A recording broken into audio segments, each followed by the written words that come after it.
Okay, so this is the second day on this painting.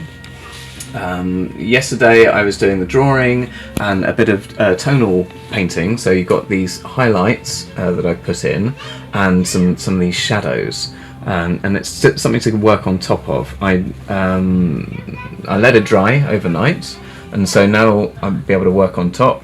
Today it's a nice warm day, everything dries bloody too quickly, which is a shame, but you know, that's just life. I mean, you can always add more oil into your mix if you find that things are drying a bit too quickly.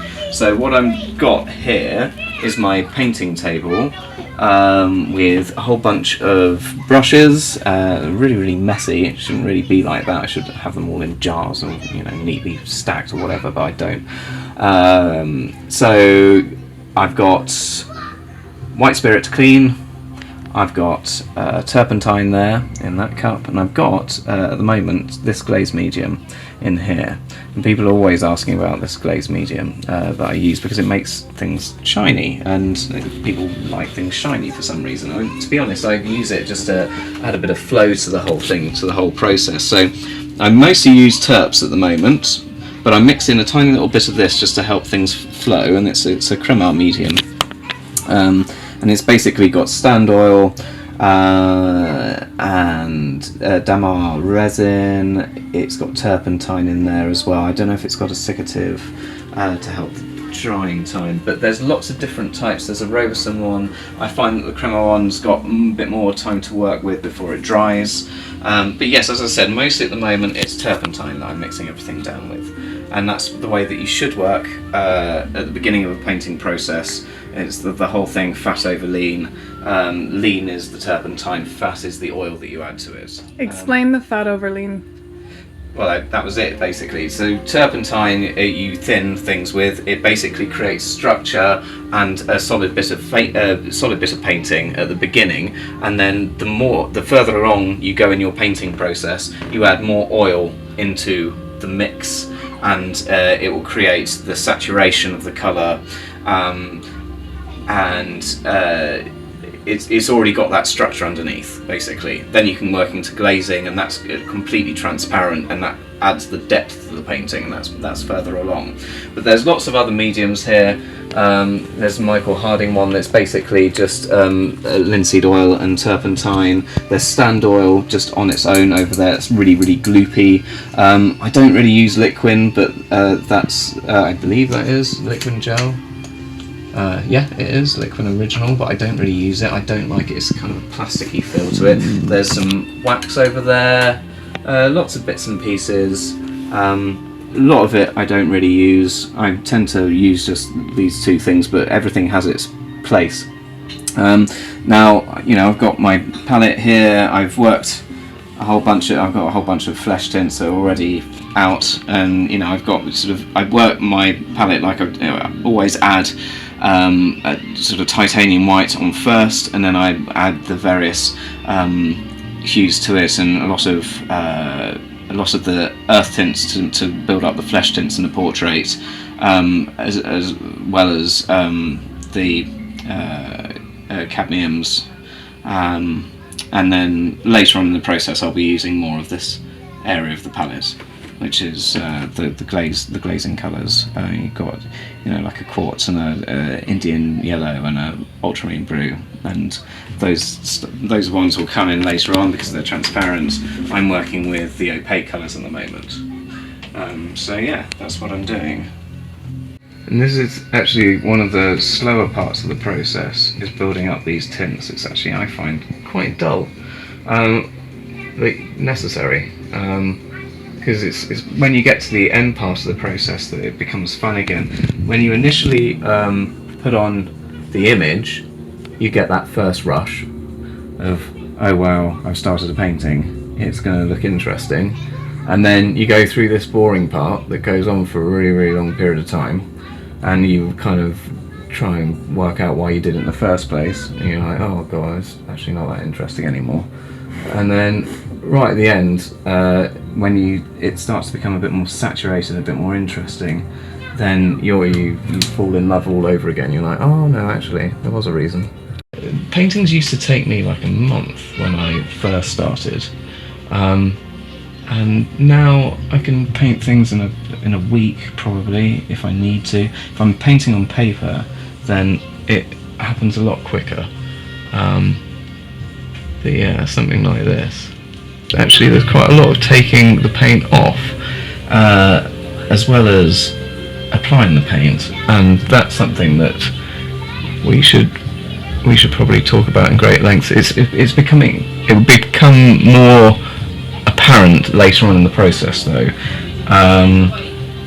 because at the moment this is, there's a lot of applying straight colour and not a lot of need to sculpt it particularly. But I start using cotton wool buds to level things out, to take things away, and you can see that's when that tonal underdrawing starts to come in, because you're taking away, and you'll be able to sort of remove the oil paint, and it becomes way more subtle.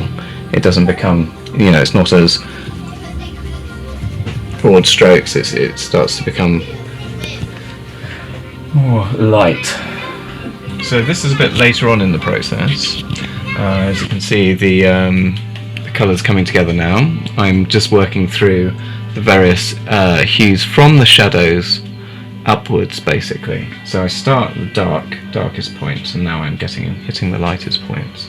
I found that I can work both. I've done it both ways. I've gone from the light to the shadows, and I've done the opposite way around. I find that this way round is the best way around for me personally. But there's many ways of skinning a cat, as they say. So yeah, I'll have one layer done on this face by the end of the day. And I always start with the portrait first, because this is the most important thing in the whole painting, and then I'll work my way down, do a similar thing in way more of a brushy way for the rest of the body, so the attention is on the face, as it should be, especially on the eyes. So it's going to be ultra sharp around this area. You can see that this is some of the underpainting, these impasto parts here, and those will shine through the painting at the end. I'll probably add to it, make them look even more 3D.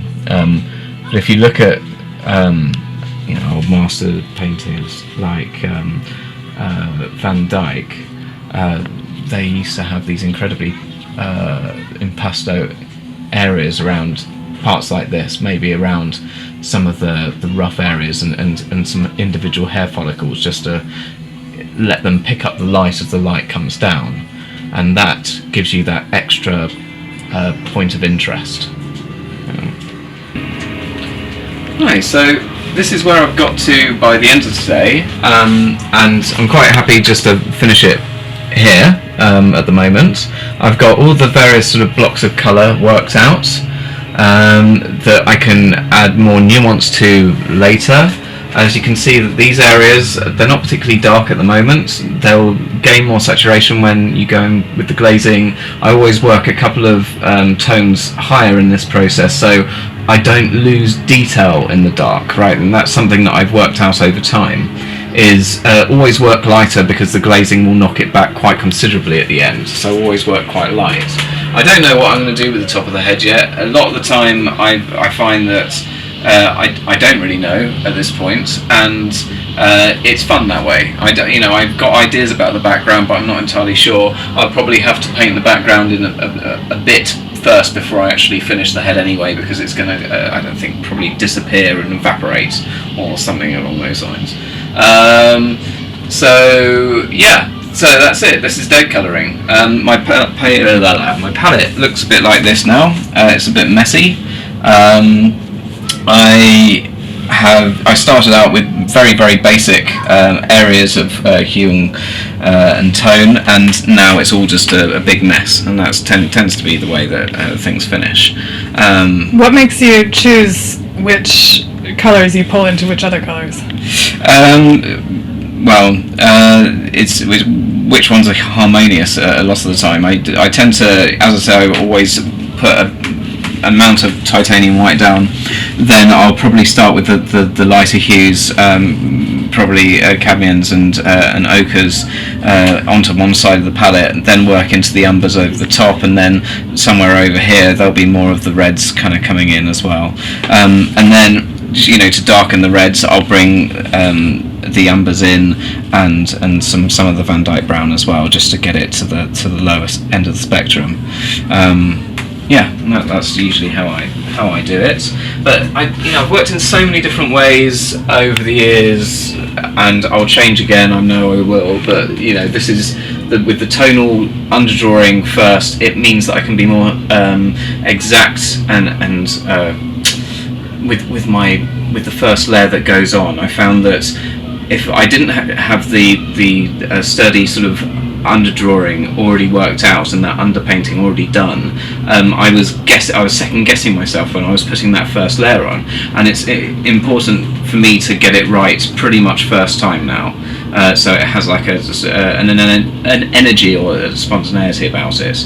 But I mean, it always changes all the way through the process, as it's not top of the highlights there, it's not the darkest of darks, and so there's lots and lots of stuff that will go into this picture prior to the end. Also, another thing that's quite interesting is you can see that there is the underpainting.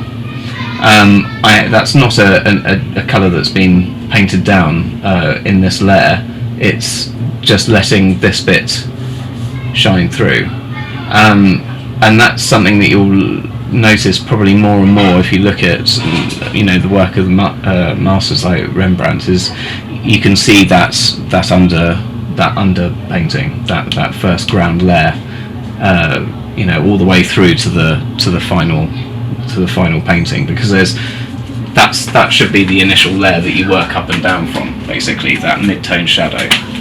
And so yeah, I thought that might be interesting as well. I don't know. I'm trying to get better at this, by the way. This